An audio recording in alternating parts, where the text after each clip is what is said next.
YouTube, this is Alex with Redline Auto, and today we are going to be doing something slightly different.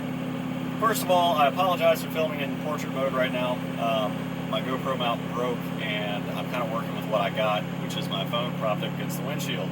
So once we get through this little introduction phase, I'll be able to actually hold the phone, and things should be a little better. Why am I turning there? Okay. Also, sorry if you can't hear anything I say over the exhaust. This is my first time towing with this truck, and it's, I mean, I knew it was loud, but you put a load on it, wow. Anyway, so usually on this channel I break stuff. I'm really good at breaking things. I'm slightly less good at putting them back together. Hopefully this will be an adventure in fixing that. Because I bought, sight unseen, a 2004 Mercedes E500. The car has 102,000 miles on it. It is one owner. Make sure the phone doesn't fall there, and that light is really bright. 102,000 miles, one owner. The car looks really clean. It got hit up front. They rear-ended something, or something hit them, I'm not sure. Looks like I can probably get away with a hood, a grille, a radiator, and radiator support. We'll see. Like I said, it's sight unseen. I didn't know this car existed until about 3 hours ago. I just sold the Cadillac that I bought from Copart with no brake lines. Well, I had to put a lot of work into that. Things kept breaking. Thanks, GM. So I made a couple $100 on that. I didn't quite make as much as I was hoping to, but I was happy to see it go. And so I've got a bunch of money in my pocket, and I just wanted to spend it on something. You know, it's poor impulse control, I guess. But I'm in this Mercedes for slightly over $2,000, which is way more than I wanted to be. I was really hoping I could pick it up for under $1,000, and I was all set to, and then I got into a bidding war with somebody in South Carolina. So thank you guys, appreciate you for doubling the cost of this adventure. But we are currently 45 minutes outside of Copart, or outside of Fredericksburg, where this Copart is located. And I'm going to go ahead and keep on driving, and I will check in with you guys when I get there. Fingers crossed, hope it's a nice one.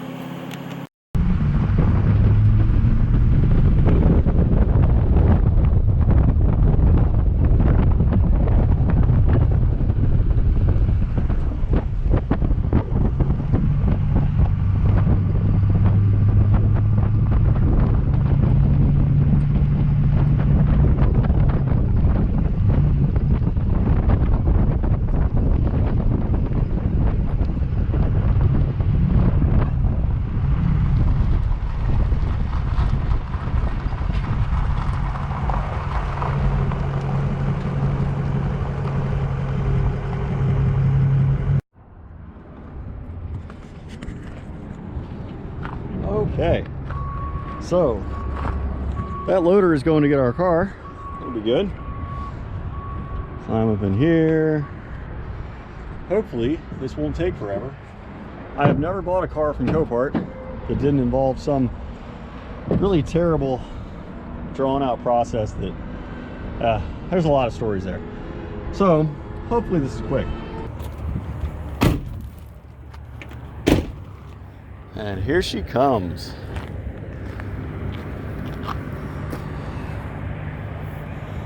Oh, baby. Oh, yes. Absolutely glamorous.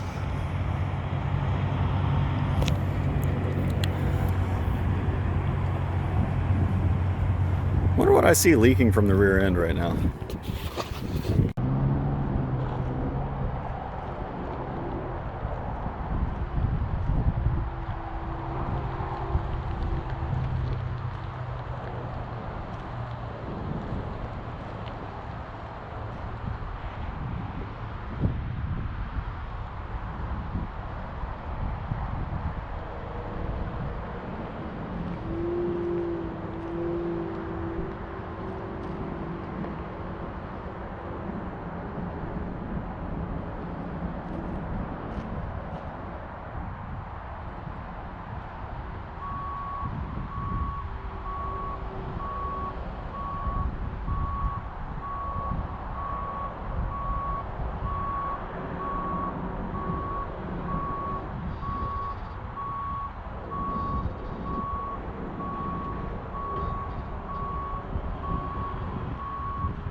All right, well here she is in all her glory. It's actually pretty clean. I'm surprised. Every panel except for the front is really straight. I mean there's no okay, well I take it back, you know, just a little something something. The interior is absolutely immaculate. I mean really it looks like this rolled off the floor. All the wood grain has no cracks. Showroom floor probably would be better. No cracks in the wood grain. I mean the carpets are nice, all the floor mats are there. A little bit of wrinkling on the center console there, but not too worried about that. I mean headliner looks good, no sagging there. I'm going to try to start it up here in a second, but I'll show you what's up front. And here we go. The reason that it is here. See if we can get the hood to pop or if the hood is stuck. Hood may be stuck. Yeah, I'm gonna say the hood latches. Nope, there we go. Okay, so definitely a hood. Let's see. Oh, deer hit. That explains that. But everything up here looks good. We're gonna need a radiator and radiator shroud. Trying to see if the fan is up against anything. The fan blades may be broken off, so we may need a radiator fan or a cooling fan. Definitely need a radiator. Definitely need some front end stuff. The bumper, yeah, we'll need a bumper.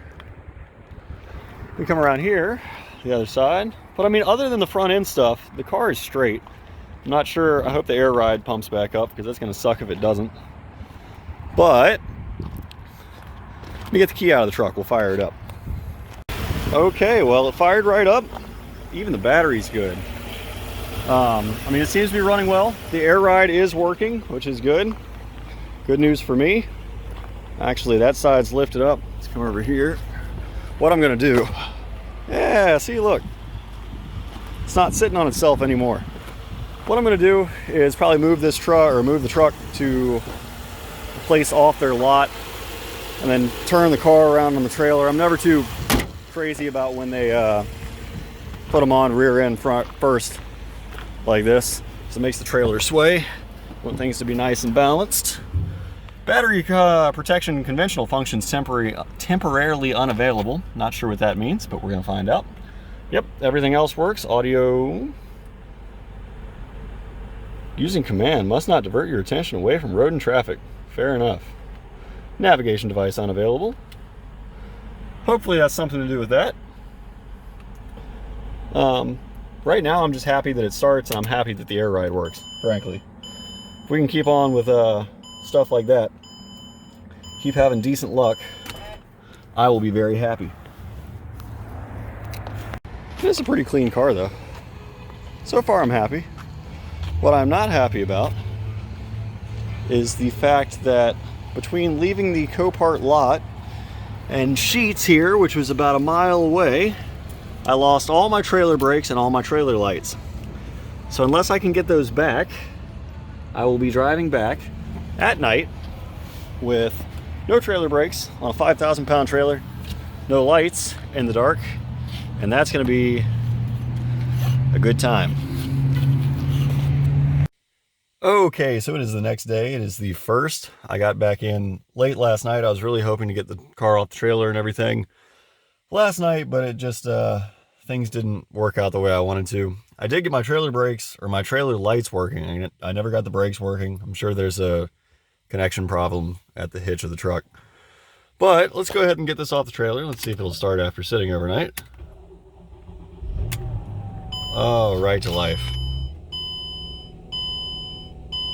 Conventional functions. Oh, they're available again.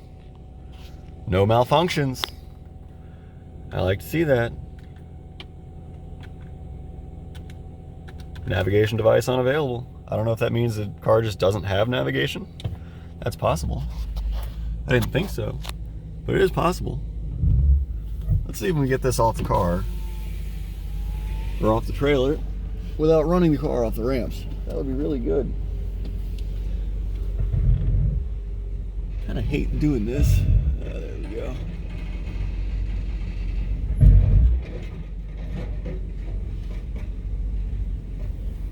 Nice and easy.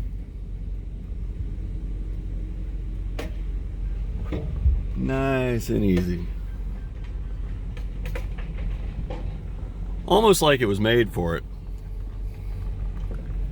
And let's go for a drive around the complex, shall we?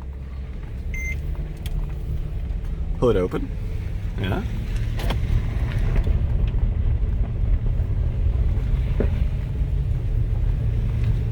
Drive straight. Doesn't feel like it's horribly aligned or misaligned. I mean, it shouldn't be from a deer hit.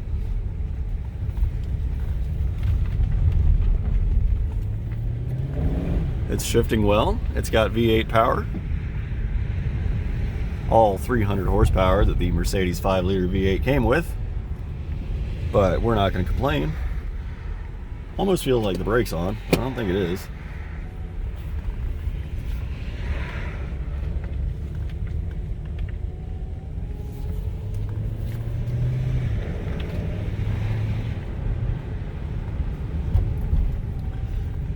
But so far, so good. I'm fairly happy. I think the next thing to do with this is pull it into the shop and get things taken apart and see exactly what needs to be replaced. There's a slight hesitation there. I'm not sure what's going on with that. We will get it inside. That will probably be reserved for next video, though. But for now, I'm happy that I got it home. I'm happy with the purchase. And I guess I'll see you guys next time.